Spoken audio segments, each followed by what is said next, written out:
So with the latest January 6th committee public hearings, we see, on the one hand, more evidence of Donald Trump's crimes, but we see, on the other hand, indications of firmly entrenched unfairness and injustice. Let's talk about that, because justice matters.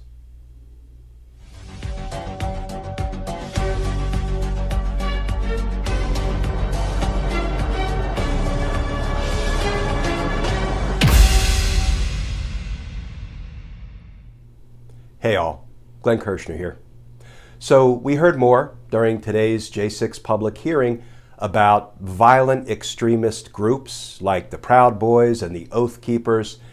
And given what we're learning, it's no surprise that members of those groups are criminally indicted for participating in a seditious conspiracy, a conspiracy to violently overthrow the U.S. government.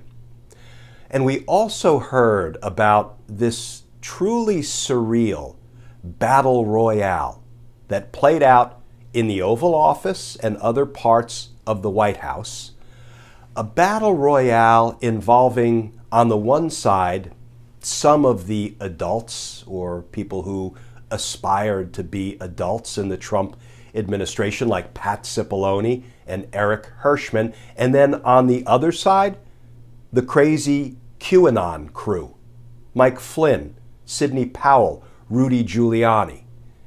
And it was almost amusing, none of this is really amusing, but almost amusing when we heard evidence that even, Powell and Giuliani admitted they didn't have any evidence of the fraud claims that they were pushing.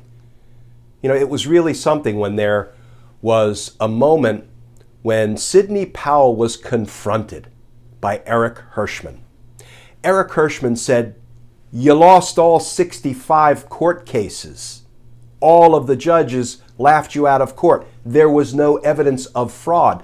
To which Powell responded, "All the judges are corrupt." Eric Hirschman's comeback was, "Even the ones we appointed?" And she had nothing for that. So after they fumigated all of these QAnon whack jobs out of the White House, we even heard that Rudy Giuliani had to be personally escorted out of the White House so he wouldn't sneak back in. After they had that battle royale between the adults and the QAnon crew, Donald Trump sent the tweet that set the date for the Capitol attack. Now, let's take on the unfairness and injustice that continues to saturate everything about January 6th and its aftermath. We heard from this guy, Steven Ayers. We learned that he's a family man. He's been a cabinet maker for some 20 years. He goes camping with his family, plays basketball with his son. Sounds like he was living a typical American life. And then he was lied to, duped, deceived into believing that the election was stolen, that his vote was stolen. And he was inspired, encouraged, incited by Donald Trump to march on the Capitol on January 6th. And he illegally entered the Capitol. He apparently didn't assault anybody, but he committed offenses.